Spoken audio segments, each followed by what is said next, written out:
Apakah orang yang menggigit tuannya ini sangat kuat? Tanda seru. Leluhur berdarah itu penuh dengan fitnah. Tetapi jelas bahwa dia juga penuh dengan ketakutan terhadap penguasa kota Wuxin ini. Omong-omong, jika Bai Guanxing tidak menyelamatkannya, dia mungkin benar-benar telah dibunuh oleh ketiga boneka kekaisaran ini.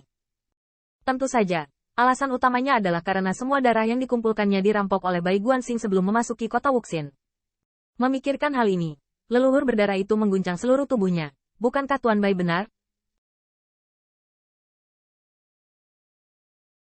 Namun, Bai Guanxing tidak menjawabnya, dan Yuki Aner juga diam-diam menghina di sampingnya.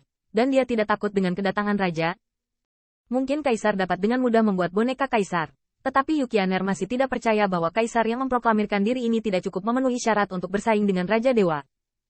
Lagi pula, membunuh kaisar oleh Raja Dewa benar-benar hanya masalah trik. Selamatkan orang. Tanda seru. Tanda seru. Demon Yue Kong meledak dan terbang ke Gunung Hellblade. Faktanya, kekuatan kerajaan kaisar yang tersisa belum menyebar. Tepatnya, jika tidak dicegah, itu akan bertahan selamanya selama puluhan ribu tahun. Namun, Yao Yue Kong tidak bisa menunggu. Dia memegang pisau bundar bulan darah dan melambaikannya secara horizontal, merobek prestise kekaisaran yang tersisa antara langit dan bumi, dan berbaris menuju Gunung Hellblade. Putri Wenqing dan Kong Wu bermimpi seperti mereka pertama kali terbangun dan buru-buru mengejar mereka. Yang pertama terbang sambil menyeka air mata. Ini adalah penghancuran diri seorang kaisar yang kuat. Meskipun Mumu sangat menentukan, tapi... apakah kamu berhasil?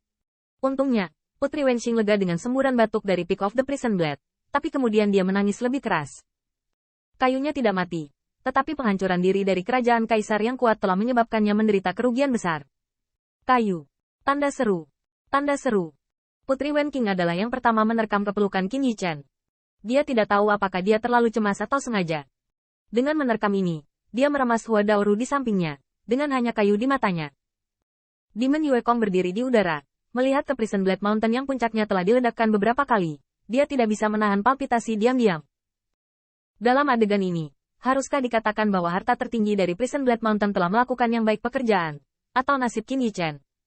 Bahkan di bawah penghancuran diri kerajaan kaisar, satu kehidupan dapat dipulihkan.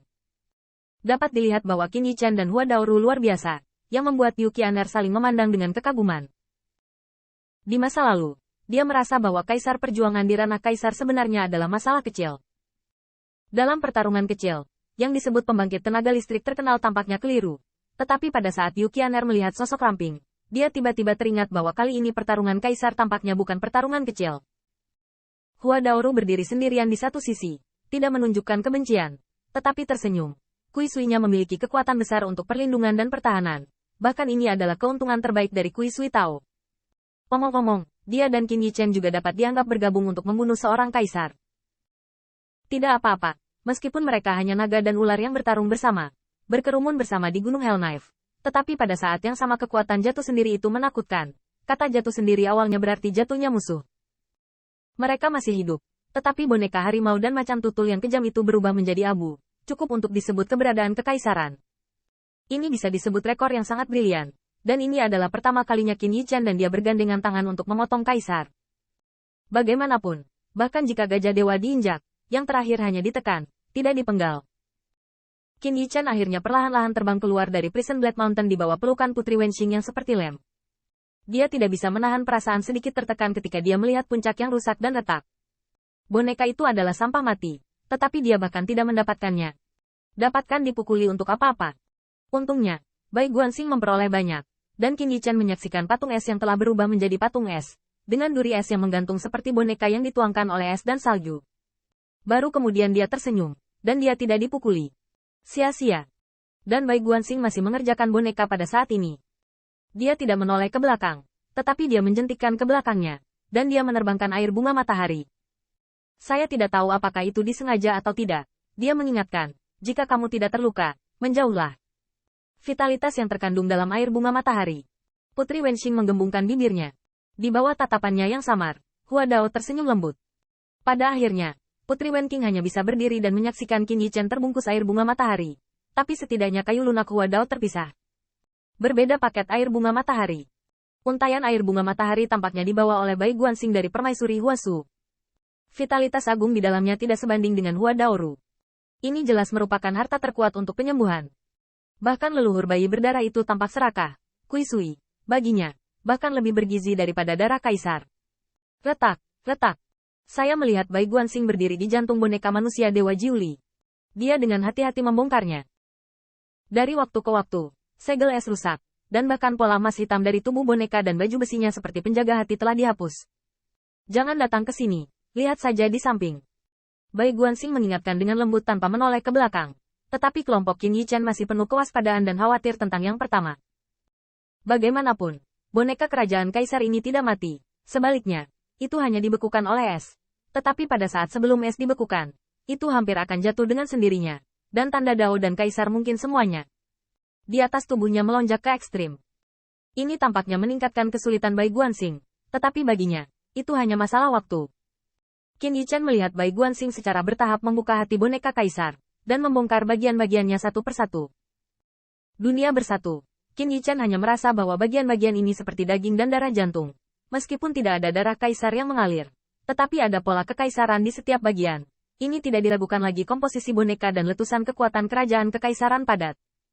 Dan Bai Guanxing seperti menguliti dan kram. Yang tidak diragukan lagi merupakan cara yang jelas untuk merebut kebijaksanaan boneka. Meskipun yang pertama berhati-hati, tindakannya sama sekali tidak santai.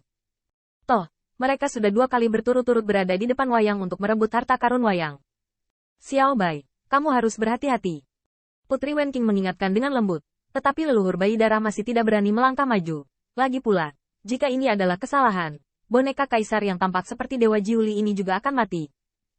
Namun, meskipun alam Bai Guanxing tidak sebagus kehidupan sebelumnya, kebijaksanaannya masih sangat cemerlang. Di bawah gerakannya yang mempesona dan tak terduga, hati boneka itu seperti tempat inti berkumpul, terbuka. Pada akhirnya, Bai Guanxing menyentuh hati yang tampak seperti hati. Tetapi itu adalah inti dari berlian. Batu suci berbentuk berlian juga memancarkan kecemerlangan. Dan itu sangat mempesona. Seolah-olah jantungnya melonjak hingga ekstrim. Bai Guanxing dengan hati-hati menyeka embun beku di batu suci berbentuk berlian. Dan Qin Yichen dan yang lainnya dapat merasakan keindahan tertinggi di dalamnya melalui batu suci. Ini, pertempuran tak terkalahkan Jiuli Zantian dari klan Jiuli. Tanda seru. Leluhur berdarah tampaknya mengenalinya secara samar. Pola Dao yang melonjak di batu suci berbentuk berlian itu penuh dengan semangat juang yang tak terbatas. Dia telah bertarung melawan pembangkit tenaga listrik klan Jiuli. Dia sangat akrab dengan fluktuasi metode Dao ini.